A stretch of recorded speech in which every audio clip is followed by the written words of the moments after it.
Sinoj Thomas, VD. Satheesan ഉറപ്പിച്ചു പറഞ്ഞു കാളവണ്ടി രാജീവ് ചന്ദ്രശേഖറിന്റെ ഓഫീസിലേക്ക് തിരുവനന്തപുരത്ത് ബി.ജെ.പി. ആസ്ഥാനത്തേക്ക് വിടുമെന്ന്. അപ്പോൾ എന്തോ കയ്യിലുണ്ട്. അത് സിനിമയിൽ പറഞ്ഞതുപോലെ പൊട്ടിക്ക് സാമി എന്ന് പറഞ്ഞിട്ടും പൊട്ടിച്ചിട്ടില്ല. ഉടൻ ഉണ്ടാകുമെന്നാണോ പറയുന്നത്? സുജയപർവതി, അധികം കളിക്കണ്ട എന്ന് പറഞ്ഞുകൊണ്ടാണ് വി.ഡി. സതീശൻ ഈ ഭീഷണി വിരൽ ചൂണ്ടി CPM-നെതിരെ ഭീഷണി മുഴക്കിയിരിക്കുന്നത്. കുടത്തിലെ ഭൂതമാണോ അല്ലെങ്കിൽ വെറും പുകമറയാണോ അല്ലെങ്കിൽ പൊട്ടാത്ത ബോംബാണോ എന്താണെന്ന് അറിയില്ല. ഏതായാലും വി.ഡി. സതീശൻ പറയുന്നു കേരളം ഞെട്ടും, അധികം വൈകാതെ തന്നെ ഇക്കാര്യങ്ങൾ പുറത്തേക്ക് വരുമെന്ന് പറയുന്നു. ഏതായാലും സായികുമാർ പറഞ്ഞതുപോലെ തന്നെ രാഹുൽ മാങ്കൂട്ടത്തിന്റെ വിഷയത്തിൽ പാർട്ടി വലിയ പ്രതിരോധത്തിലാണ്. അതുകൊണ്ട് തന്നെ ഈ വിഷയത്തിൽ നിന്നൊരു ഡൈവേഷൻ അത്യാവശ്യമാണ്. അതുകൊണ്ട് തന്നെ രാഹുലിനെതിരെ ഉയർന്ന അതേ നാണയത്തിൽ തന്നെ ഒരു മറുപടി BJPക്ക് CPM-ന് നൽകുക, അതാണ് കോൺഗ്രസിന്റെ ലക്ഷ്യം. അതിന്റെ അണിയറയിൽ അതിനുള്ള നീക്കങ്ങൾ തുടങ്ങി എന്നതിന്റെ സൂചനയാണ് ഇന്ന് വി.ഡി. സതീശൻ നൽകിയിരിക്കുന്നത്. BJPക്കെതിരെ ആരോപണം ഉന്നയിച്ചിരിക്കുന്നു. അതുകൊണ്ട് തന്നെയാണ് പലതരത്തിലുള്ള ഫേസ്ബുക്കിലൂടെ തന്നെ പ്രചരണം തുടങ്ങിയിരിക്കുന്നത്. പാലക്കാട് കേന്ദ്രീകരിച്ചൊക്കെ തന്നെ പ്രചരണം ഇതിനോടൊക്കെ തന്നെ തുടങ്ങി കഴിഞ്ഞിരിക്കുകയാണ്. വെല്ലുവിളികളൊക്കെ തന്നെ സമൂഹമാധ്യമങ്ങളിൽ നിറഞ്ഞിട്ടുണ്ട്. കാളയുമായി കന്റോൺമെന്റ് ബസ്സത്തിലേക്ക് വന്ന BJPക്കാർ ആ കാളയെ BJP ഓഫീസിൽ തന്നെ കെട്ടിയിടുക, അധികം വൈകാതെ തന്നെ രാജീവ് ചന്ദ്രശേഖറിന്റെ വീട്ടിലേക്ക് ഒരു കാളയുമായി മാർച്ച് നടത്താനുള്ള പ്രകടനം നടത്താനുള്ള അവസരം താൻ തന്നെ ഒരുക്കി നൽകാമെന്നാണ് ഇന്ന് വി.ഡി. സതീശൻ പറഞ്ഞിരിക്കുന്നത്. അതായത് എന്തൊക്കെയോ കോൺഗ്രസ് അവിടെ തയ്യാറെടുപ്പ് നടത്തുന്നുണ്ട്. ഈ രാഹുൽ മാങ്കൂട്ടത്തിനെതിരെ ഉയർത്തിയ ലൈംഗിക ആരോപണമാണ് അതേ ആംഗിളിൽ തന്നെയുള്ള അതേ സ്വഭാവം തന്നെയുള്ള ഒരു പരാതിയാണോ ഇനി CPM നേതാവിനെതിരെയോ അല്ലെങ്കിൽ BJP നേതാവിനെതിരെ ഉയർത്തുന്നതെന്ന് കണ്ടറിയണം. അതിനൊരു മറുപടിയാണ് ഇന്ന് MP ഗോവിന്ദൻ നൽകിയത്. അതായത് പൊട്ടാനുള്ള ബോംബുകളൊക്കെ തന്നെ ഉള്ളത് കോൺഗ്രസിന്റെ ക്യാമ്പിൽ തന്നെയാണ്. CPM-ന് ഒരു ഭയവും ഇല്ല എന്നാണ് MP ഗോവിന്ദൻ മാഷ് ഇന്ന് പറഞ്ഞത്. ഏതായാലും ഒരു പുകമറ മാത്രമാണോ അല്ലെങ്കിൽ പ്രതിപക്ഷ നേതാവ് പറഞ്ഞതുപോലെ ഏതെങ്കിലും തരത്തിലൊരു ബോംബുണ്ടോ അല്ലെങ്കിൽ ബോംബുണ്ടെങ്കിൽ അത് പൊട്ടിച്ചാൽ പോരെ, ഇങ്ങനെ പറഞ്ഞ് ഇപ്പോൾ പൊട്ടിക്കും കാത്തിരിക്കുമെന്ന് പറഞ്ഞ് അങ്ങനെ ഒരു ഭീഷണി മുഴക്കേണ്ട ഒരു ആവശ്യമുണ്ടോ എന്ന തരത്തിലൊക്കെ തന്നെ ചർച്ചകൾ നടക്കുന്നുണ്ട്. ഏതായാലും പ്രതിപക്ഷ നേതാവ് തന്നെയാണ്, ഉത്തരവാദിത്തപ്പെട്ട സ്ഥാനത്തിരിക്കുന്ന ഒരു നേതാവ് തന്നെയാണ് പറഞ്ഞിരിക്കുന്നത്.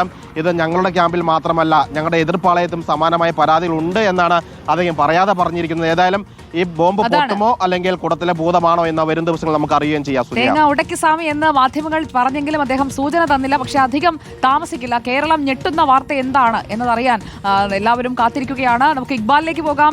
Good evening Iqbal Arakkal. പാലക്കാട്ട് MLA ഓഫീസ് അനാഥമായി കിടക്കുന്നത് ഇക്ബാൽ കാണിച്ചു തന്നപ്പോൾ ഒരു വിഷമം തോന്നി. ഇപ്പോഴും അതേ രീതിയിലാണോ? പോലീസുകാർ മാത്രമേ ഉള്ളൂ MLA ഓഫീസിൽ? പാലക്കാട്ടെ നാട്ടുകാരൊക്കെ ഈ വിഷയം തന്നെയാണോ ഇപ്പോഴും പറഞ്ഞുകൊണ്ടിരിക്കുന്നത്? സുജയ, തീർച്ചയായും പാലക്കാട്ടെ നാട്ടുകാർക്കിടയിൽ പ്രത്യേകിച്ചും രാഷ്ട്രീയം പറയുന്ന വോട്ടർമാർക്കിടയിൽ എന്തായാലും വലിയ രീതിയിൽ ഈ രാഹുൽ മാങ്കൂട്ടത്തിനെതിരായിട്ടുള്ള ആരോപണങ്ങൾ വലിയ ചർച്ചാ വിഷയം ആയിട്ടുണ്ട്. നാട്ടുകാർക്കപ്പുറം കോൺഗ്രസിനകത്ത് തന്നെ വലിയ രീതിയിലുള്ള പൊട്ടലും ചീറ്റലും ഈ വിഷയത്തെ തുടർന്ന് ഉണ്ട് എന്നുള്ളതാണ് മനസ്സിലാക്കാൻ വേണ്ടി സാധിക്കുന്നത്. കഴിഞ്ഞ ദിവസം DCC ജനറൽ സെക്രട്ടറി ആയിട്ടുള്ള VK ശ്രീകൃഷ്ണനാണ് പരസ്യമായ രംഗത്തേക്ക് എത്തി രാഹുൽ രാജിവെക്കണമെന്നൊരു ആവശ്യം ഉന്നയിച്ചെങ്കിൽ പിന്നീട് തൃത്താലയിൽ നിന്നാണ് ഇപ്പോൾ VT ബൽറാം പക്ഷത്തുള്ള ആളുകൾ രാഹുലിനെയും അതുപോലെ തന്നെ പ്രതിപക്ഷ നേതാവ് V.D. സതീഷിനെയും എല്ലാം വിമർശിച്ചുകൊണ്ടുള്ള ഒരു പ്രതികരണമായി രംഗത്തേക്ക് എത്തുന്നത്. തിരിച്ചു പിടിക്കാം തൃത്താലം എന്ന് പറഞ്ഞുകൊണ്ടുള്ള ഒരു വാട്സപ്പ് ഗ്രൂപ്പ് കോൺഗ്രസ് പ്രവർത്തകരുടേതുണ്ട്. ആ ഗ്രൂപ്പിനകത്താണ് രാഹുലിനെതിരെയും പ്രതിപക്ഷ നേതാവ് V.D. സതീഷിനെതിരെയും എല്ലാം രൂക്ഷമായിട്ടുള്ള വിമർശനങ്ങൾ ഉയർന്നത്. ഒരു മുൻ കോൺഗ്രസ് MP-യുടെ മകൾക്ക് പോലും രാഹുൽ അശ്ലീല സന്ദേശം അയച്ചു. ഇത്തരത്തിലുള്ള ആളുകളെ എന്തിന് പാർട്ടി ചുമക്കുന്നു എന്ന രീതിയിലുള്ള മെസ്സേജുകൾ അല്ലെങ്കിൽ അത്തരത്തിലുള്ള കണ്ടന്റുകൾ ആ ഗ്രൂപ്പിൽ വരുന്നു. പിന്നീട് അതിനെ അനുകൂലിച്ചും പ്രതികൂലിച്ചുമുള്ള ചർച്ചകൾ വരുന്നു. പക്ഷേ ആ മെസ്സേജുകളെ തുറന്ന് പിന്നീട് കോൺഗ്രസിന്റെ ഒരു യോഗത്തിനിടയിൽ കയ്യാങ്കളിയിലേക്ക് വരെ കാര്യങ്ങൾ നീളുന്ന രീതിയിലേക്ക് കാര്യങ്ങൾ പോകുന്നു. മാത്രമല്ല ഇതേ ഗ്രൂപ്പിനകത്ത് രാഹുലിനെതിരായിട്ടുള്ള ഈ ആരോപണങ്ങൾ പുറത്തു വന്നതിന് പിന്നിൽ പ്രതിപക്ഷ നേതാവാണ് എന്ന രീതിയിലുള്ള മെസ്സേജുകൾ വരുന്നുണ്ട്. ആലത്തൂരിലേക്ക് വരികയാണെങ്കിൽ ആലത്തൂർ KSUവിന്റെ മണ്ഡലം കമ്മിറ്റി ഗ്രൂപ്പിൽ വന്നത് ഷാഫി പറമ്പിലിനെതിരായിട്ടുള്ള ആരോപണമാണ്. ഷാഫിയാണ് രാഹുൽ പാലക്കാട്ടേക്ക് എത്താൻ കാരണം. ഷാഫി പാലക്കാട്ടുകാരെ ചതിച്ചു എന്ന രീതിയിലുള്ള KSU പ്രവർത്തകരുടെ സന്ദേശങ്ങളും ചർച്ചകളുമാണ് ആലത്തൂരിലെ KSU ഗ്രൂപ്പുകൾക്കകത്തും നടക്കുന്നത്. ഏതായാലും പാലക്കാട്ടെ വോട്ടർമാർക്കിടയിലും അതുപോലെ തന്നെ കോൺഗ്രസിനകത്ത് ഉൾപ്പെടെ ഇപ്പോൾ രാഹുൽ മാങ്കൂട്ടത്തിനെതിരായിട്ടുള്ള ഈ വിഷയം ഇപ്പോഴും സജീവമായി ചർച്ചയായിക്കൊണ്ടിരിക്കുകയാണ്. പല ആളുകളും രാഹുൽ രാജിവെക്കണോ വേണ്ടോ എന്നുള്ള കാര്യം നാട്ടുകാർ പറയുന്ന പോലെ തന്നെ കോൺഗ്രസിനകത്തും അത്തരത്തിലുള്ള ഈ രണ്ട്